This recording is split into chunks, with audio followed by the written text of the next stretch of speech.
ആദ്യമെത്തിയാൽ school സമയമാറ്റവുമായി ബന്ധപ്പെട്ട് സമസ്തയും സർക്കാരും തമ്മിൽ നിലനിന്നിരുന്ന പോരിനെ കുറിച്ചൊക്കെ പ്രേക്ഷകർക്ക് അറിയാവുന്ന കാര്യമാണ്.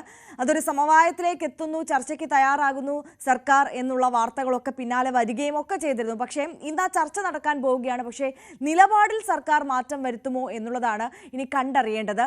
സർക്കാർ അത്തരത്തിലൊരു മാറ്റം വരുത്താൻ തീരുമാനിച്ചിട്ടില്ല എന്നതാണ് നമുക്ക് മുന്നിലുള്ള സൂചന. സ്കൂൾ സമയമാറ്റവുമായി ബന്ധപ്പെട്ട് സമസ്തയടക്കം മതസംഘടനകളുമായി ഇന്ന് സർക്കാർ ചർച്ച നടത്തുകയാണ്. വൈകിട്ട് 4:30 വിദ്യാഭ്യാസ മന്ത്രിയുടെ ചേംബറിലാണ് ചർച്ച നടക്കുക. മദ്രസ വിദ്യാഭ്യാസ ബോർഡ് അംഗങ്ങളാണ് ചർച്ചയിൽ പങ്കെടുക്കുക. സമസ്ത ഏകോപന സമിതിയിൽ ഉയർന്ന അഭിപ്രായങ്ങൾ അംഗങ്ങൾ സർക്കാരിന് സമർപ്പിക്കും. വൈകിട്ടും രാവിലെയുമായി 15 മിനിറ്റ് വീതമാണ് സ്കൂൾ സമയം വർദ്ധിപ്പിച്ചത്. ഇതിനെതിരെയാണ് സമസ്ത മദ്രസ പഠനത്തിൽ ആ ഒരു സമയമാറ്റം പ്രതികൂലമായി ബാധിക്കുമെന്നുള്ള വിമർശനം ഉന്നയിച്ചുകൊണ്ടാണ് രംഗത്തേക്ക് എത്തിയത്. പക്ഷേ ആ നിലപാടിൽ നിന്ന് മാറില്ല എന്ന തീരുമാനത്തിൽ തന്നെയാണ് സർക്കാർ ഉറച്ചു നിൽക്കുന്നത്.